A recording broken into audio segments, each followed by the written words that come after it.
इस वक्त पाकिस्तान पर एक्शन को लेकर देश में जबरदस्त हलचल मची हुई है और इसका चैप्टर खुलेगा कि पीएम मोदी ने क्या इशारा कर दिया, अमित शाह का क्या बड़ा आदेश आ गया है और क्या वॉर का सायरन बज गया है।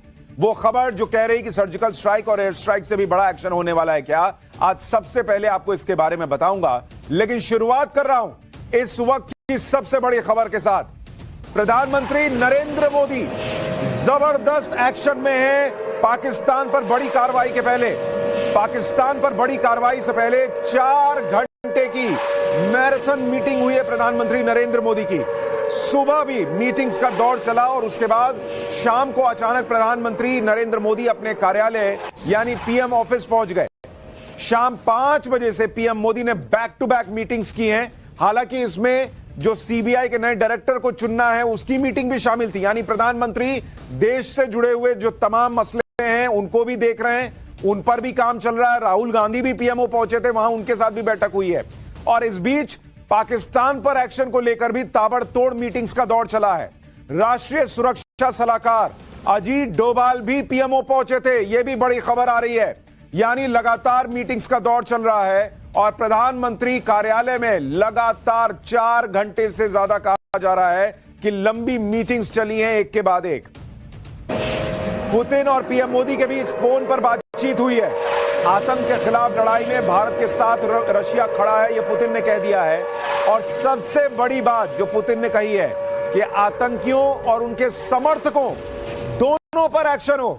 आपको याद होगा प्रधानमंत्री नरेंद्र मोदी ने जब कहा था कि हम मिट्टी में मिलाएंगे तो उन्होंने कहा था कि आतंकियों और उनके समर्थकों दोनों पर एक्शन होगा। यही भारत का स्टैंड रहा है और यही पुतिन ने फोन करके नरेंद्र मोदी से कहा है कि आप ठोकिए आतंकियों को भी और उनके समर्थकों को भी। यानी रूस ने सीधे सीधे भारत के साथ खड़े होने का ऐलान कर दिया है, खुला ऐलान कि पाकिस्तान को ठोकना है ठोकिए, रूस खुला समर्थन करता है। और यह खुद पुतिन ने फोन करके कहा है, मतलब ऐसा नहीं कि नरेंद्र मोदी ने फोन करके कहा कि यार दोस्त तुम मेरे साथ हो कि नहीं हो। पुतिन फोन करके मोदी को कह रहे हैं कि भाई जो पहलगाम में हुआ बहुत गलत हुआ और जिसने किया है उसको भी ठोको और जिसने समर्थन दिया उसको भी ठोको। यानी पाकिस्तान के खिलाफ भारत को एक और बड़ी कामयाबी मिली है। दुनिया भारत के साथ खड़ी है, रशिया भारत के साथ खड़ा है। ट्रंप कह रहे हैं कि भाई ये लोग आपस में देखेंगे, मैं बीच में पड़ूंगा नहीं। इजराइल साफ साफ साथ में खड़ा है। पाकिस्तान दिन ब दिन अकेला पड़ता जा रहा है और पाकिस्तान को अब बचाने वाला कोई नहीं दिख रहा। और इस 7 मई को भारत बड़ा फैसला ले सकता है, यह बड़ी खबर आ रही है। पाकिस्तान पर बहुत बड़े एक्शन के संकेत मिल गए हैं। यह बहुत बड़ी खबर आपको बता रहा हूं और आज की सबसे बड़ी खबर आपको बता रहा हूं क्योंकि पाकिस्तान पर बहुत बड़े एक्शन के संकेत इसलिए मिल रहे हैं क्योंकि एक तरह से वॉर का, युद्ध का सायरन बज चुका है। इस वक्त की बहुत बड़ी खबर, पाकिस्तान पर एक्शन के बीच देश भर में मॉक ड्रिल होगी। 7 मई को राज्यों को मॉक ड्रिल का निर्देश दे दिया अमित शाह के गृह मंत्रालय ने। गृह मंत्रालय ने राज्यों को मॉक ड्रिल करने का निर्देश दिया है। और सबसे बड़ी बात कि 1971 के युद्ध के बाद यह पहली बार होगा कि इस तरह की मॉक ड्रिल हो रही है। आप सोचिए क्यों मैं कह रहा था कि वॉर का सायरन बज गया है क्या, क्योंकि गृह मंत्रालय का कई राज्यों को यह कहना कि बॉस अपने नागरिकों के साथ मॉक ड्रिल कीजिए, ये 1971 के बाद अब हो रहा है। 54 साल के बाद। 1971 में युद्ध के पहले ऐसा ही हुआ था, अब फिर हो रहा है। और इसीलिए यह कहा जा रहा है कि बॉस ये सर्जिकल स्ट्राइक और एयर स्ट्राइक पर जाके मामला नहीं रुकेगा, यह मामला अब बहुत आगे जाने वाला है। और जो लोग कह रहे थे कि मोदी को समय क्यों लग रहा है, बड़ी तैयारी के लिए, अच्छी तैयारी के लिए समय लग रहा है। और यह संकेत, ये जो मॉक ड्रिल है, यह अपने आप में बड़ा संकेत है कि बड़े एक्शन की तैयारी है। इस मॉक ड्रिल में क्या क्या होगा अब आपको वो भी बताता हूं। सबसे पहले एयर रेड वार्निंग सायरन को चालू किया जाएगा। इस सायरन का मतलब होता है हमले की चेतावनी। मॉक ड्रिल में नागरिकों और छात्रों को सिविल डिफेंस के लिए प्रशिक्षित किया जाएगा, यानी हमले की स्थिति में खुद को कैसे बचाना है या आसपास लोगों को कैसे बचाना है इसकी जानकारी दी जाएगी। इतना ही नहीं, क्रैश ब्लैकआउट की स्थिति में क्या करना है यह भी बताया जाएगा। हमले के दौरान लाइट बंद करने और क्या क्या उपाय करने हैं इसके बारे में बताया जाएगा।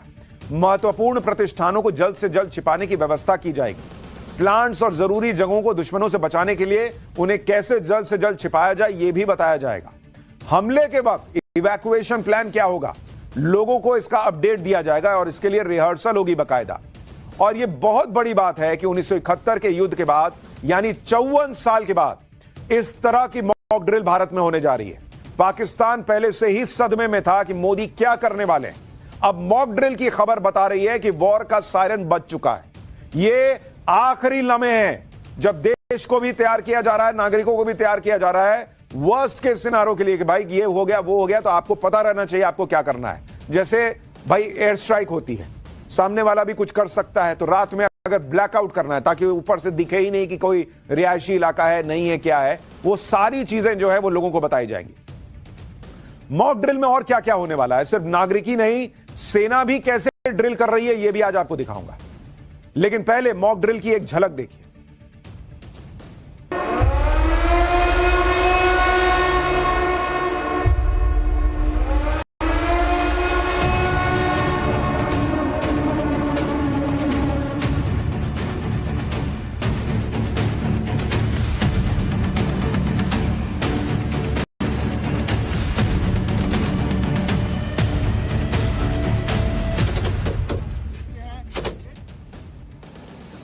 देश भर में इस मॉक ड्रिल को युद्ध का सायरन माना जा सकता है।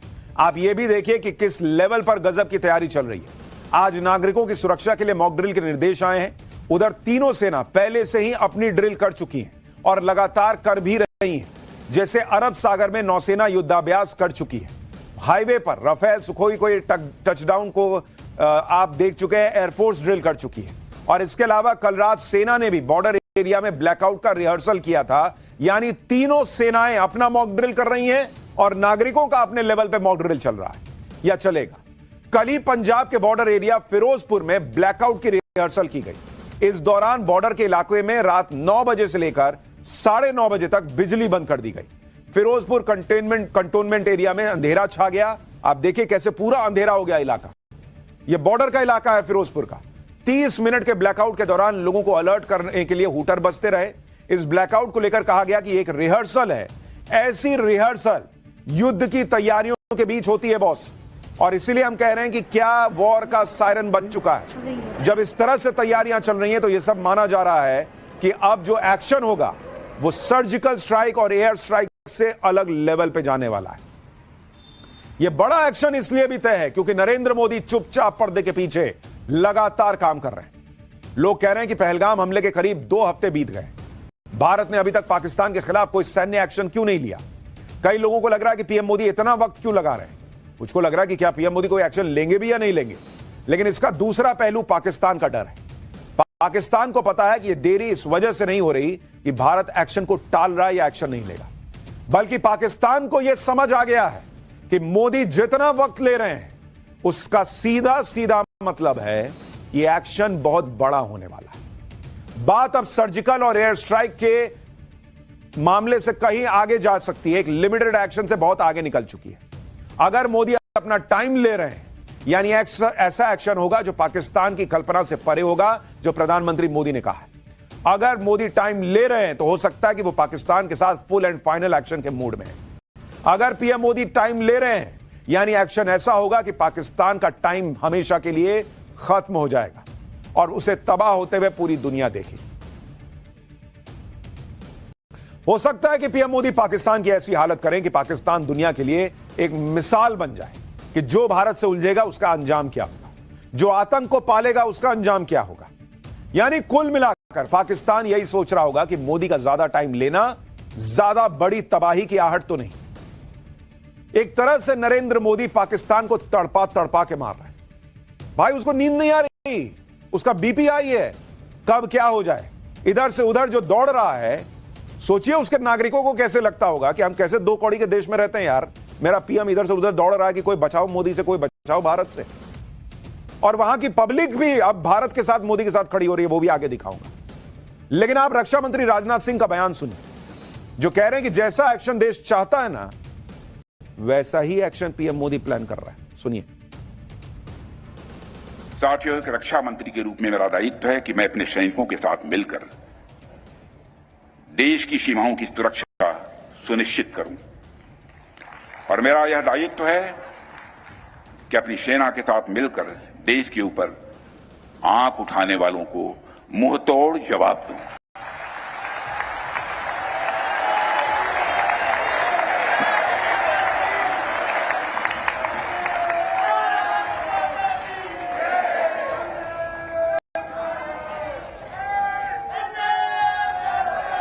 और आप सभी हमारे प्रधानमंत्री श्री नरेंद्र मोदी जी को अच्छी तरह जानते हैं।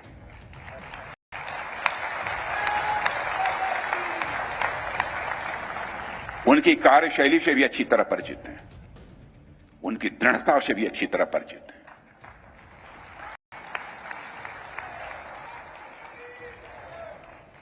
जोखिम उठाने का भाव किस तरीके से उन्होंने सीखा है अपने जिंदगी में, उससे भी आप अच्छी तरह समझते हैं।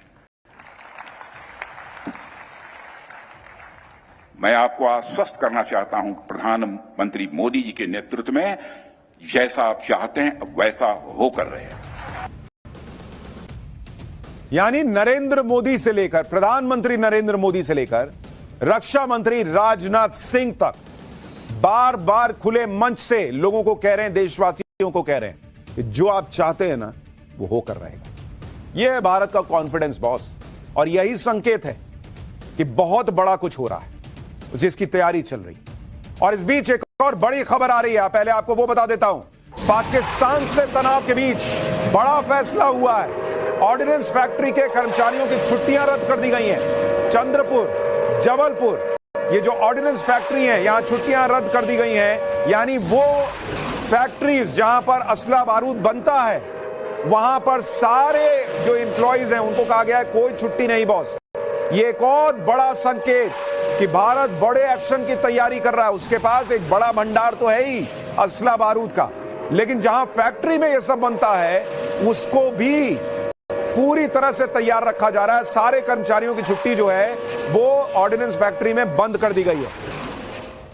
आप देखिए कम वक्त में पीएम मोदी कैसे बड़े लेवल की प्लानिंग कर रहे हैं। पिछले 72 घंटे में पीएम मोदी ने जो किया है उस पर अगर आप ध्यान दीजिए आपको पूरी पिक्चर समझ में आएगी। शनिवार को PM Modi navy chief admiral Dinesh के त्रिपाठी से मिले, फिर रविवार को PM Modi air chief marshal AP Singh से मिले। आज पीएम मोदी सुबह सुबह डिफेंस सेक्रेटरी राकेश कुमार सिंह से मिलते हैं और उसके बाद वो सीधे अपने दफ्तर पहुंचते हैं पीएमओ, जहां पर 4 घंटे मैराथन मीटिंग चलती है और वहां पर एनएसए अजीत डोभाल भी थे, ऐसा बताया जा रहा है। यानी पीएम मोदी कैसे पाकिस्तान को घेर रहे हैं, पाकिस्तान के अंदर कैसे बगावत शुरू हो गई है, कैसे पाकिस्तान के नेता अभी से देश छोड़कर भागने की बातें कर रहे हैं, यह सब आज आपको बताऊंगा। लेकिन पहले जो अभी हो रहा है उसकी एक झलक देखिए, फिर बड़ी ब्रेकिंग न्यूज भी आ गई है।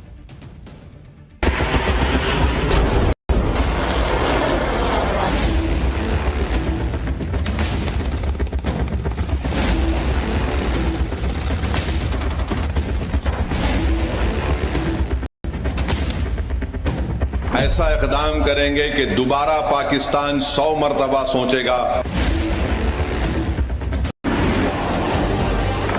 उनकी कल्पना से भी बड़ी सजा मिलेगी।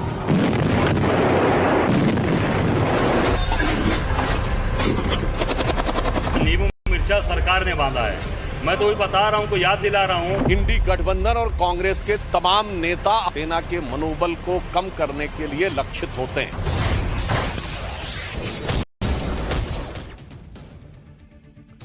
यानी नरेंद्र मोदी अपनी तैयारी कर रहे हैं, उधर कांग्रेस के नेताओं का अपना हिसाब चल रहा है, वो भी आगे दिखाऊंगा।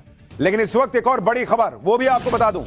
इंडियन नेवी ने एक और बड़ा टेस्ट किया है। मल्टी इन्फ्लुएंस ग्राउंड माइन यानी MIGM का टेस्ट हुआ है। समुद्र में धमाके के साथ यह टेस्ट किया गया है। जरा उसकी तस्वीर देखिए। पाकिस्तान का हालांकि ऐसे ही सूखा हुआ है कि नरेंद्र मोदी जो है इस बार भारत जो है वो समुद्र के रास्ते हमला न कर दे। और अब इस वक्त तस्वीर आ गई है, नेवी ने एक और टेस्ट किया है। मल्टी इन्फ्लुएंस ग्राउंड माइन के धमाके की वजह से समुद्र में जलजला सा आ गया, उसकी यह तस्वीर है। पाकिस्तान को सोचिए हर समय कितनी घबराहट हो रही होगी कि उसके पास भारत की नेवी के सामने टिकने का दम ही नहीं है। और यहां भारत जो है उसकी नेवी जो है, आप देखिए अंदर धमाका हुआ है और ये ऊपर तक इफेक्ट आया भाई, ऊपर से कुछ नहीं गया, अंदर जो माइन होता है वो फटा है और उसके बाद देखिए कैसे बड़बड़ करके ऊपर तक जो है वो हिसाब आया है। मल्टी इन्फ्लुएंस ग्राउंड माइन इसको कहते हैं। ये देखिए, ये देख रहे हो उसका असर, ये भारत ने आज टेस्ट किया है और इंडियन नेवी टेस्ट पर टेस्ट करती जा रही है। इसे देखकर पाकिस्तान का बीपी लो हो रहा होगा। पाकिस्तान की हालत यह है कि उसके पास तो हथियार गोला बारूद खरीदने तक के पैसे नहीं है, जबकि भारत भर भर के हथियार गोला बारूद मंगवा रहा है और उसके पास ऑलरेडी है भी। पाकिस्तान पर एक्शन से पहले भारत को अपने दोस्त रूस से एक ऐसा हथियार मिला है जिसके सामने पाकिस्तानी ड्रोन से लेकर हेलीकॉप्टर तक सब फेल हो जाएंगे। चीन के फाइटर जेट्स भी जो है उनको दिक्कत होगी। इस हथियार का नाम है इग्ला एस, जो एयर डिफेंस मिसाइल है। केंद्र सरकार ने सेना को आपातकालीन स्थिति में हथियार खरीदने की जो शक्ति दी है, इसी के तहत यह डील हुई है। यह आप देखिए इग्ला एस की तस्वीर, कंधे पे रखो और सामने वाला 4 आदमी के कंधे पे जाता है। फिर इन छोटी दूरी की मिसाइलों को पाकिस्तान के साथ पश्चिमी मोर्चे पर तैनात किया जाएगा। इग्ला एस मिसाइलों में सबसे बड़ी खूबी यही है कि इन्हें एक सैनिक कंधे पर रखकर चला सकता है। आप देखिए किस तरह से जो है कंधे पर रखा, ऊपर निशाना लगाया, ठोक दिया, बहुत भड़ाम धाम। एक बार अपने टारगेट को पहचानने और लॉक करने के बाद ये अपने आप उसको भेज देती है। अच्छा, जब निकलती है तो ऐसा लगता है कि यहीं गिर जाएगी, ऐसे निकली ऐसे लगता है यहीं गिरेगी, और उसके बाद भाई साहब बिनबिनाते हुए एकदम ऊपर जाती है, ऐसा स्पीड पकड़ती है। ये मिसाइलें 6 किलोमीटर दूर तक टारगेट को तबाह कर सकती हैं। 11,000 फीट तक की ऊंचाई पर उड़ते हुए टारगेट को आसानी से हिट कर सकती है और 2,266 किलोमीटर प्रति घंटे की रफ्तार से टारगेट की तरफ बढ़ती है। यानी दुश्मन को बचने का मौका कम ही मिलता है। इन मिसाइल्स को अग्रिम मोर्चे पर तैनात किया जा रहा है ताकि दुश्मन के लड़ाकू विमान, ड्रोन और अटैक हेलीकॉप्टर को बेहद करीब से मार गिराया जा सके। आप ये देखिए, ये रूस से आ चुका भारत के पास बॉस, ये आ चुका है भारत के पास। ये है भारत की एक और नई ताकत तो अद्भुत भरी हुई है। एक और नई ताकत जिसके बारे में बता रहा हूं, इग्ला एस। पाकिस्तान इसलिए भी डरा हुआ है क्योंकि पूरी दुनिया के बड़े और ताकतवर देश तो भारत के साथ खड़े ही हैं। हम आपको बता चुके हैं कि आज ही रूस के राष्ट्रपति व्लादिमीर पुतिन ने पीएम मोदी से बातचीत की है। पहलगाम हमले में मारे गए पीड़ितों के प्रति संवेदना व्यक्त की। बातचीत में पुतिन ने पहलगाम आतंकी हमले की कड़ी निंदा की है। आतंकवाद के खिलाफ लड़ाई में भारत को फुल सपोर्ट देने की भी बात की है और कहा है कि सबको ठोक दो भाई, हम तेरे साथ हैं। पीएम मोदी ने रूस के राष्ट्रपति और अपने अच्छे दोस्त पुतिन को विक्ट्री डे परेड की शुभकामनाएं दी। दरअसल पीएम मोदी को भी 9 मई को रूस में इस कार्यक्रम में शामिल होना था, लेकिन वो अब इस कार्यक्रम में नहीं जा रहे। पीएम मोदी ने रूस के राष्ट्रपति को इसी साल भारत में होने वाली एनुअल समिट के लिए भी न्योता दे दिया है कि भाई मैं तो नहीं आ पाया, तुम आ जाना।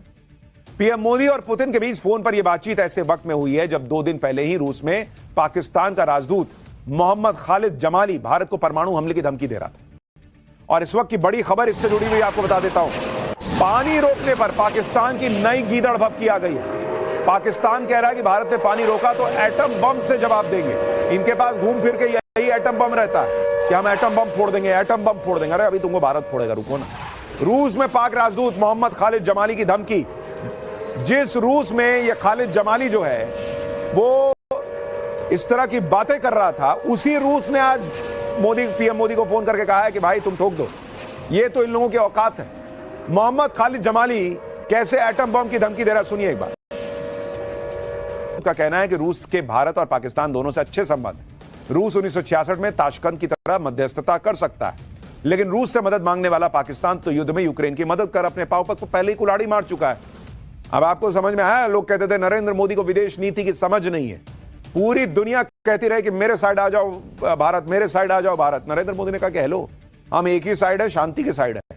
और अपने दोस्त पुतिन के साइड भी जो है उन्होंने दूर मतलब बाहर से गेम किया, लेकिन ऐसे खुले में नहीं गए। आज देखिए रूस कह रहा, पाकिस्तान कह रहा मेरे साथ आ जाओ, मदद कर दो, भारत को समझा दो। पुतिन ने कहा कि नहीं, ठोक दो भाई, ये इसी लायक है, 2 कौड़ी के हैं। पाकिस्तान की मदद इस वक्त दुनिया में कोई करने वाला नहीं है, क्योंकि भारत ने पाकिस्तान को दुनिया में अलग थलग करके छोड़ दिया है। आतंकवाद के खिलाफ लड़ाई में भारत को जापान का भी साथ मिला है। आज रक्षा मंत्री राजनाथ सिंह दिल्ली में जापान के रक्षा मंत्री से मिले। जापान ने भी आतंकवाद के खिलाफ भारत की लड़ाई में फुल सपोर्ट देने की बात कह दी। इधर भारत के साथ तो दुनिया खड़ी है, उधर दुनिया के सामने पाकिस्तान का गिड़गिड़ाना जारी है। कोई पाकिस्तान को भाव नहीं दे रहा, मुस्लिम देश भी नहीं दे रहे भाई, पाकिस्तान को इग्नोर कर रहे हैं, मुंह फेर ले रहे हैं कि अरे यार ये फिर आ गया। और इसलिए पाकिस्तान रोता हुआ यूनाइटेड नेशन के पास गया। जब उसको कुछ नहीं समझ में आया तो यूनाइटेड नेशन के पास गया। पाकिस्तान ने यूएन सिक्योरिटी काउंसिल से इमरजेंसी मीटिंग बुलाने की रिक्वेस्ट की है, लेकिन यहां भी भारत का होमवर्क पाकिस्तान की डिप्लोमेसी पर भारी पड़ गया। भारत पहले ही चीन और पाकिस्तान को छोड़कर यूएनएससी के सभी सदस्यों से ऑलरेडी बात कर चुका है। भारत पहले ही बता चुका है कि वो आतंकियों और उसके प्लानर्स को छोड़ेगा नहीं। यानी यूनाइटेड नेशंस के पास जाके कोई फायदा नहीं हुआ। भाई ये नेहरू का भारत नहीं है कि हम जो है वो अपनी चीज लेकर जाएं यूएन के पास कि भाई आप देखो मध्यस्थता करा दो और फिर पीओके क्रिएट हो जाए। ये वो भारत नहीं है, ये मोदी का भारत है, ये नया भारत है, ये 2014 के बाद का भारत। ये यूएनएससी के पास नहीं जाता भाई। नदी सूख चुकी है और ये भारत की पहली स्ट्राइक का जीता जागता सबूत आपको दिखा रहा हूं, क्योंकि आपको याद होगा भारत ने जो पहली स्ट्राइक पाकिस्तान पे की थी, जो हमने आपको पाठशाला में बताया था कि बॉस बहुत बड़ी खबर है ये कि सिंधु जल समझौता जो है उसको स्थगित कर दिया गया है। 2 दिन बाद यहां पे इकोसिस्टम चिल्लाने लगा था, अरे इससे क्या होगा, पानी पूरा तो नहीं रुकेगा, ये वो। बॉस आ गई, उस स्ट्राइक की तस्वीर आ गई, उस वाटर स्ट्राइक की तस्वीर आ गई। नदी सूख चुकी है, चट्टानें दिख रही हैं, पैदल चलकर लोग नदी पार कर रहे हैं, ऐसी तस्वीर आ रही है। और आपको यकीन नहीं होगा, पहले यही चिनाब नदी लबालब भरी रहती थी। मैं आपको दोनों तस्वीरें दिखाता हूं ताकि आपको पता चले कि इस एक्शन का क्या असर हुआ है। जरा तब की तस्वीर, पहले की तस्वीर और अब की तस्वीर देखिए। पहले की तस्वीर देखिए जहां पर सिंधु समझौता रोके जाने के पहले किस तरह से इस डैम से छूटते पानी का प्रवाह था।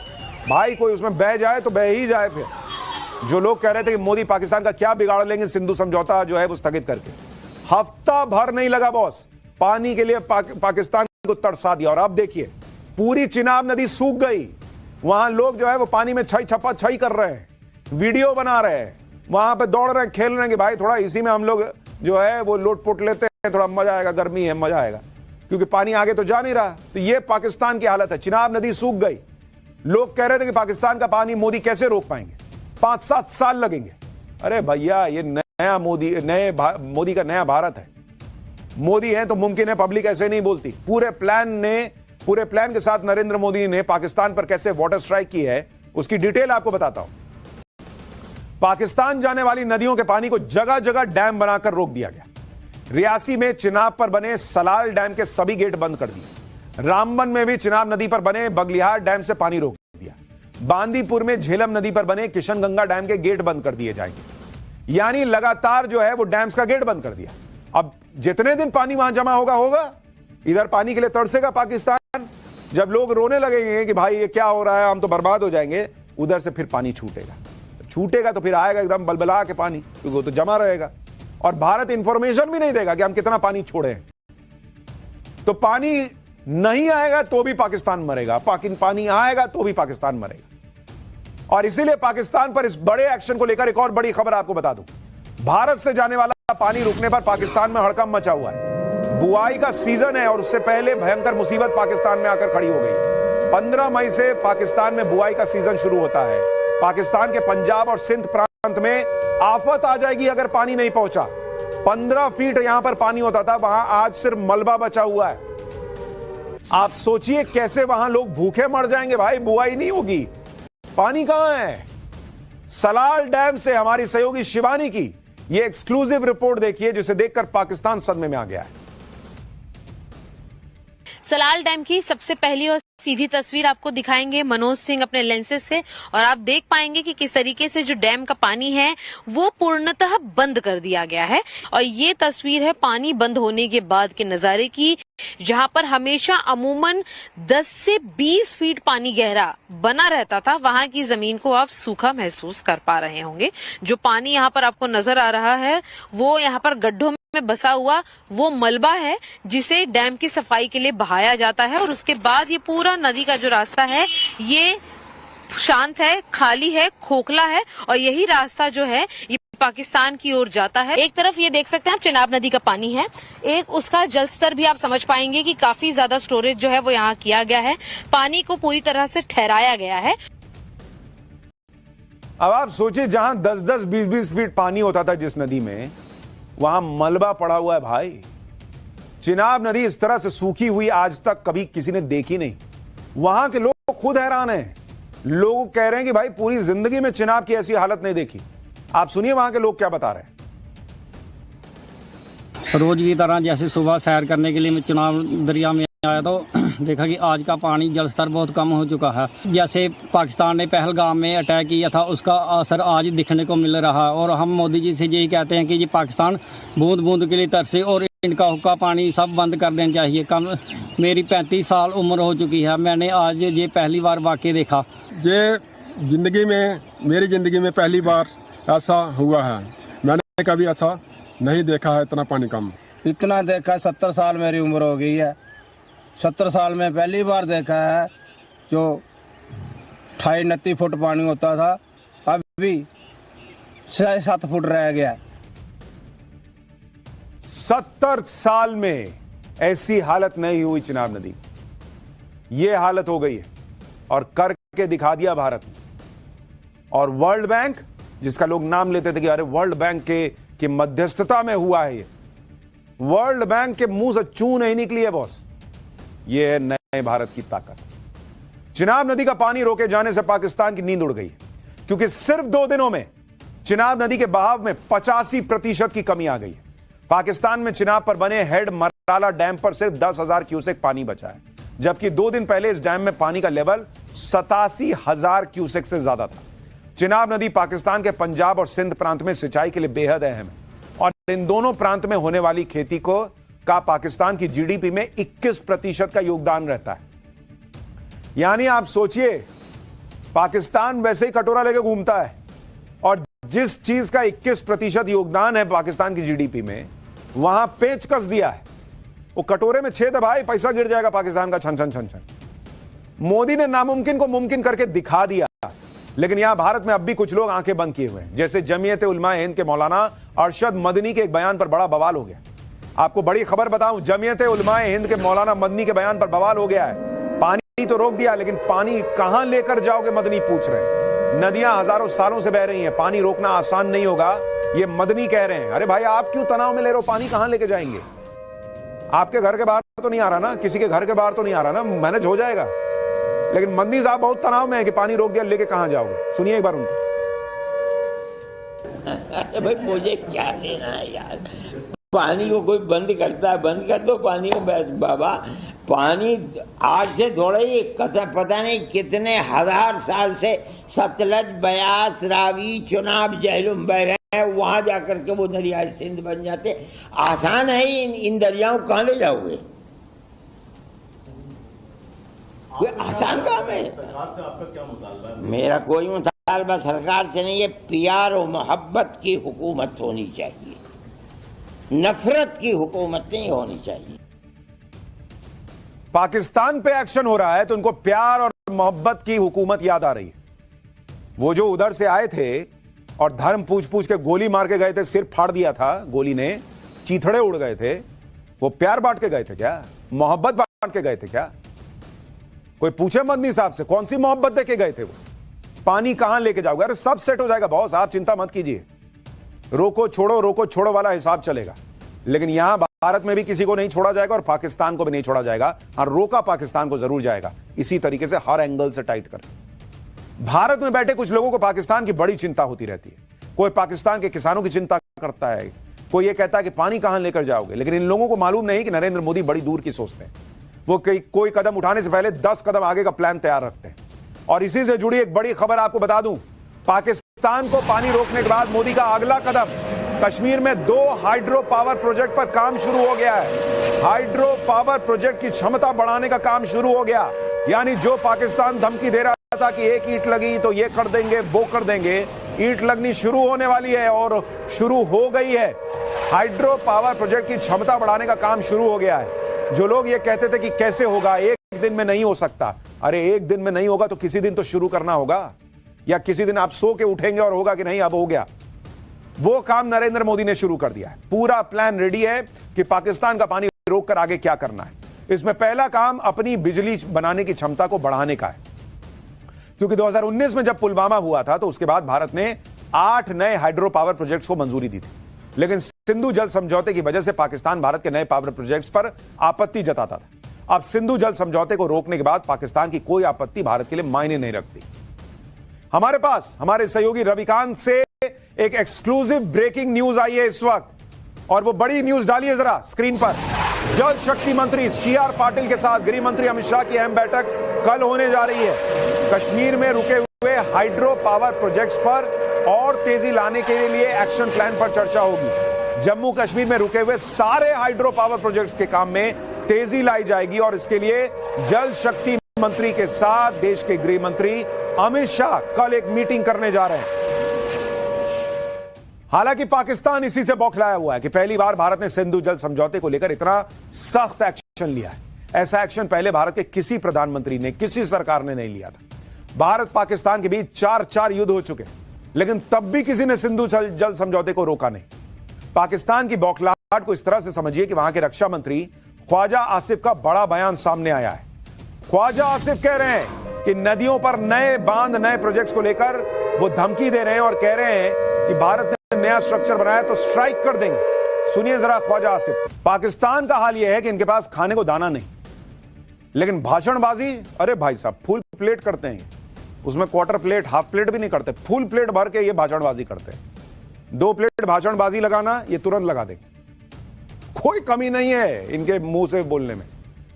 लेकिन भारत से अगर पंगा लिया तो पाकिस्तान बर्बाद हो जाएगा। और मैं ये ऐसे ही नहीं कह रहा, आपको बड़ी खबर बताता हूं। हमारे पास लगातार जितनी खबर आ रही है आपको बताता जा रहा हूं। इंटरनेशनल रेटिंग एजेंसी मूडीज ने पाकिस्तान को वार्निंग जारी की है कि भारत से दुश्मनी लेकर बर्बाद हो जाएगा पाकिस्तान। भारत से युद्ध हुआ तो पाई पाई को तरसेगा पाकिस्तान, ये रेटिंग एजेंसी मूडीज कह रही है। भारत से तनाव बढ़ने पर पाकिस्तान को विदेशी फंडिंग रुक जाएगी, पाकिस्तान की अर्थव्यवस्था युद्ध से तबाह हो जाएगी, मूडीज कह रही है। और मूडीज दुनिया की बड़ी रेटिंग एजेंसीज में से है। ये सारी रेटिंग एजेंसीज कह रही हैं कि भारत जो है वो ऐसे ही तरक्की करता रहेगा, लेकिन पाकिस्तान, भाई तुम बर्बाद हो जाओगे। मूडीज कह रहा है, अलग अलग रेटिंग एजेंसीज कह रही हैं कि तुम ढूंढे नहीं मिलोगे मैप में कि कहां हो तुम। मूडीज की रिपोर्ट में कहा गया है कि युद्ध से भारत की आर्थिक सेहत पर तो खास असर नहीं पड़ेगा, लेकिन पाकिस्तान की बची खुची अर्थव्यवस्था खस्ताहाल हो जाएगी। ना तो उसे कोई लोन देगा, ना किसी का लोन चुका पाएगा पाकिस्तान।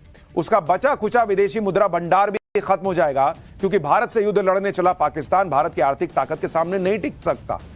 और मैं आपको आंकड़ों से बताता हूं, भारत के पास आज की डेट में $686 बिलियन का विदेशी मुद्रा भंडार है, जबकि पाकिस्तान के पास सिर्फ $16 बिलियन का विदेशी मुद्रा भंडार है।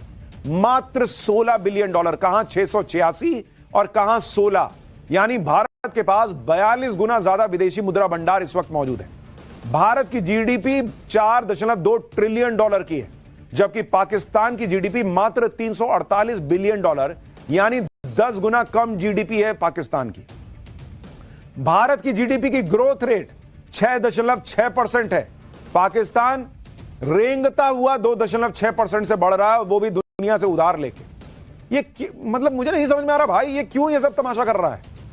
पाकिस्तान पहले से पस्त है, और अब जिस तरह से नरेंद्र मोदी ने पूरे पाकिस्तान को एक टांग पर खड़ा होने के लिए मजबूर कर दिया है, उससे पाकिस्तान की हालत 10 दिन में खराब हो चुकी है। और आपको अगली खबर बताता हूं, युद्ध से पहले पाकिस्तान को जबरदस्त नुकसान हो गया है। मोदी के डर से 10 दिन में ही पाकिस्तान कंगाल होने की तरफ बढ़ रहा है। सेना जो अलग अलग जगह ये लगा रहे हैं कि इधर से टैंक लेके उधर जाओ, ए भाई तुम 4 लोग उधर जाओ, 2 मेरे पीछे आओ, 2 मेरे पीछे, उसके पीछे जाओ, उसी में सेना को इधर उधर सेट करने में पाकिस्तान के 5,000 करोड़ रुपए खर्च हो गए। ये भाई 5,000 करोड़ रुपए भारत के लिए बड़ी बात नहीं है भाई, 5,000 करोड़ रुपए कोई बड़ी चीज नहीं है एक बड़े देश के लिए, भारत जैसे बड़े देश के लिए। लेकिन जो भिखारी है, जो भीख लेके आया है, वो 5,000 करोड़ रुपए 10 दिन में बिना युद्ध शुरू हुए खर्च कर दे रहा है। सोचिए युद्ध शुरू हुआ तो उसका क्या होगा, क्योंकि पाकिस्तान पाई पाई को मोहताज है, उधार लेके देश चला रहा है। 5,000 करोड़ रुपए ऐसे देश के लिए बहुत बड़ी बात होती है। पाकिस्तान अगर युद्ध भी करेगा तो भारत का कुछ उखाड़ नहीं पाएगा, क्योंकि अलग अलग रिपोर्ट्स के मुताबिक भारत के सामने पाकिस्तान सिर्फ 4 दिन युद्ध में टिक पाएगा। पाकिस्तान के पास सिर्फ 4 दिन के युद्ध का ही गोला बारूद मौजूद है, और इस कमी का सबसे बड़ा कारण भी खुद पाकिस्तान है। पाकिस्तान ने यूक्रेन को भारी मात्रा में गोला बारूद बेच दिया, क्योंकि उसको तो पैसा चाहिए हर जगह से। इसके बाद उसके अपने सैन्य भंडार जो है वो लगभग खाली हो गए। कंगाली से बचने के लिए पाकिस्तान ने यूक्रेन को हथियार बेचे थे, लेकिन अब न पैसा बचा ना हथियार, क्योंकि जो पैसा बचा भी होगा वो पाकिस्तान की सेना और हुक्मरान डकार गए होंगे। पाकिस्तान के पास युद्ध लड़ने के लिए पैसा नहीं है, हथियार 2 कौड़ी के हैं, कलेजा उनके पास है नहीं सैनिकों के पास। अगर पाकिस्तान युद्ध लड़ने के लिए किसी से कर्ज भी मांगना चाहे तो वो रास्ते भी भारत बंद कर देगा। पाकिस्तान पर भारत के एक्शन से जुड़ी एक और बड़ी खबर सुनिए, पाकिस्तान का लोन लेना भारत मुश्किल कर देगा। IMF, FATF और ADB, एशियन डेवलपमेंट बैंक में पाकिस्तान की भारत घेराबंदी कर रहा है। एडीबी से पाकिस्तान को मिलने वाली मदद रोकने की मांग कर दी है भारत ने। यानी भारत को पता है कि ये युद्ध लड़ेगा, पैसा है नहीं, कटोरा लेके दौड़ेगा इधर से उधर कि भाई कुछ तुम डाल दो, कुछ तुम डाल दो। तो नरेंद्र मोदी सरकार, आप सोचिए किस लेवल पे प्लानिंग कर रही है कि पाकिस्तान को कहीं से मदद न मिले, आर्थिक मदद, उसके लिए भी एक्शन हो गया है कि एफएटीएफ से इसको ग्रे लिस्ट में डलवाओ। एक मुख्य से मुलाकात की, वित्त मंत्री ने पाकिस्तान को मिलने वाली आर्थिक मदद को बंद करने की मांग की है। भारत की तरफ से कहा गया कि आतंकवाद को संरक्षण देने वालों को फंड नहीं देना चाहिए। इसके अलावा भारत पाकिस्तान को फिर से एफएटीएफ यानी फाइनेंशियल एक्शन टास्क फोर्स की ग्रे लिस्ट में डालने के लिए भी जोर लगा रहा है। अगर ऐसा हो गया तो पाकिस्तान में हाहाकार मच जाएगा। ऐसी घेराबंदी की पाकिस्तान मिलिट्री एक्शन का जवाब देने के लायक ना बचे। 4 दिन बाद पाकिस्तान की किस्मत तय करने वाली एक बड़ी बैठक होनी है। पाकिस्तान के अधिकारियों को आईएमएफ इंटरनेशनल मॉनेटरी फंड के अधिकारियों से मिलना है। पाकिस्तान को आईएमएफ से जो $1.3 बिलियन का लोन मिला है या लोन की नई मदद मिली है, उस मीटिंग में उसका रिव्यू होगा कि तुमको पैसा दिए थे, तुम क्या किया जी। लेकिन इस मीटिंग से पहले भारत ने 2 बड़े कदम उठाकर पाकिस्तान की परेशानी बढ़ा दी। एक तो भारत ने ग्लोबल एजेंसीज को पाकिस्तान को देने वाली मदद को रिव्यू करने के लिए कहा। मतलब भारत जाके कहा कि सर आप पैसा दिए थे, तो डुबा दिया पूरा पैसा, आतंकी पैदा कर रहा था, इसको कौन बात का पैसा। दूसरा, भारत ने 9 मई की मीटिंग से पहले आईएमएफ में अपने प्रतिनिधि को बदल दिया। वर्ल्ड बैंक के एग्जीक्यूटिव डायरेक्टर परमेश्वरन अय्यर भारत की तरफ से आईएमएफ में भारत का पक्ष रखेंगे। एक तरफ पीएम मोदी पाकिस्तान को हर लेवल पर जाकर घेर रहे हैं, एक्शन चल रहा है। वहीं दूसरी तरफ कांग्रेस और इंडी गठबंधन का हाल देखिए। यूपी कांग्रेस के अध्यक्ष अजय राय हैं, जो हवाई जहाज के खिलौने पर नींबू मिर्ची बांधकर राफेल का मजाक उड़ा रहे थे, मोदी सरकार को घेर रहे थे। लेकिन अपने नेता की हरकत पर राहुल गांधी की बोलती बंद है। जबकि कांग्रेस नेता अजय राय पाकिस्तान के नए हीरो बन गए। पाकिस्तानी न्यूज चैनल्स उनके वीडियो को प्रोपेगेंडा के तौर पर इस्तेमाल कर रहे हैं। होगा कि जब राफेल हिंदुस्तान के पास आया, जब रक्षा मंत्री जी गए थे, तो उन्होंने नींबू मिर्चा बांधा था, और नींबू मिर्चा सरकार ने बांधा है। मैं तो वही बता रहा हूँ, को याद दिला रहा हूँ कि नींबू मिर्चे कब हटेंगे और ये राफेल अपना कब काम करेगा। ये देश की जनता जानना चाहती है। जो परिवार शहीद हुआ, उसकी पत्नी, उसके बच्चे, उसके माँ बाप जानना चाहते हैं कि ये राफेल नींबू मिर्चा बांधने के लिए आया है या अपना काम करने के लिए।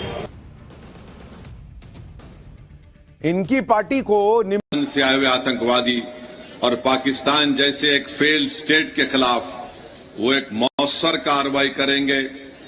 ऐसा इकदाम करेंगे कि दोबारा पाकिस्तान 100 मरतबा सोचेगा कि भारत की सरजमीन में आकर किसी को मारने के बारे में। तो कांग्रेस के नेता जो है वो वैसे हिसाब से ट्यूशन है क्या? पीओके भारत के पास आया तो पाकिस्तान और चीन दोनों के अकाउंट में छेद हो जाएगा क्या? पाकिस्तान के कितने टुकड़े होंगे, अब आपको यह बताता हूं। बॉस, एक बात तो क्लियर है कि पीएम मोदी के दिमाग में कुछ तो भयंकर चल रहा है। पाठशाला में हम आपको बता ही चुके हैं कि पीएम मोदी अपनी बॉडी लैंग्वेज से जाहिर नहीं होने देते कि उनके मन में कितनी बड़ी बात चल रही है। पहलगाम टेरर अटैक का हिसाब बराबर करने के लिए पीएम मोदी लगातार मीटिंग कर रहे हैं। सेना अलर्ट पर है और पूरी तरह से वॉर रेडी है। लेकिन अभी तक यह क्लियर नहीं हो रहा कि पीएम मोदी किस तरह के एक्शन के बारे में सोचे बैठे हैं, जिसके संकेत तो हालांकि मिल रहे हैं, क्योंकि पाकिस्तान के खिलाफ भारत पहले भी सर्जिकल और एयर स्ट्राइक तो कर चुका है। यह तो क्लियर है कि पीएम मोदी दोबारा सर्जिकल और एयर स्ट्राइक नहीं करने वाले। फिर ऐसा क्या है जिसके बारे में हम बात कर रहे हैं, यह आपको बताऊंगा, एक एक डिटेल दिखाऊंगा। ऐसा क्या पीएम मोदी कर रहे हैं जिससे हाफिज सईद और मुनीर की जान हलक में फंसी है? क्या पीओके भारत में मिलने जा रहा है? आज इसके बारे में आपको बताऊंगा। पहले एक झलक देखिए। जैसा आप चाहते हैं वैसा हो कर रहे हैं।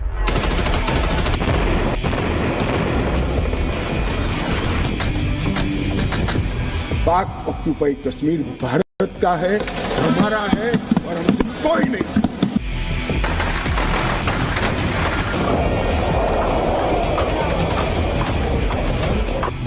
उनकी कल्पना से भी बड़ी सजा मिलेगी।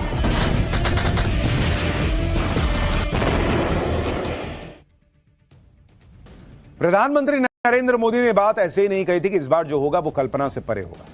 पहलगाम आतंकी हमले के बाद जिस तरह से भारत तैयारी कर रहा है, जिस तरह से पीएम मोदी एक के बाद एक बैठकें कर रहे हैं, तीनों सेनाएं अलर्ट मोड में हैं, गृह मंत्री अमित शाह, रक्षा मंत्री राजनाथ सिंह जिस तरह से बयान दे रहे हैं, उससे इतना तो क्लियर है कि भारत ने एक्शन प्लान तैयार कर रखा है। भारत के पास पाकिस्तान को सबक सिखाने के 3 विकल्प हैं। पहला ऑप्शन, आतंकियों के कैंप तबाह कर दिए जाए। दूसरा ऑप्शन, कराची पोर्ट में पाकिस्तान के नेवल बेस पर अटैक हो। और तीसरा ऑप्शन, पाकिस्तान ऑक्यूपाइड कश्मीर वापस ले लिया जाए। इसमें कोई शक नहीं कि भारत आज की तारीख में ये तीनों ही ऑप्शन आसानी से अंजाम दे सकता है। पाकिस्तान की इतनी हैसियत नहीं है कि वो भारत को रोक ले, और इन विकल्पों में से जिस विकल्प के बारे में भारत सोच रहा है, जिसके लिए वो तैयारियां हो रही हैं, उसमें से एक तो तीनों भी हो सकते हैं, लेकिन तीसरा ऑप्शन भी प्रबल दिखता है। यानी भारत का मिशन पीओके ऑन हो गया है क्या, यह सवाल पूछा जा रहा है। पीओके हमेशा से भारत का हिस्सा था, जिस पर पाकिस्तान का अवैध कब्जा है। अब भारत पीओके वापस लेने की तैयारी कर रहा है। पूरा देश एक सुर में लगातार डिमांड कर रहा है कि पीओके को वापस लेना चाहिए।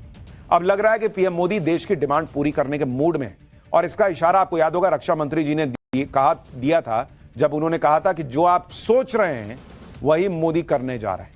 क्या वो बात, वो बयान पीओके से जुड़ी हुई थी? अभी थोड़ी देर पहले मैंने आपको सुनवाया।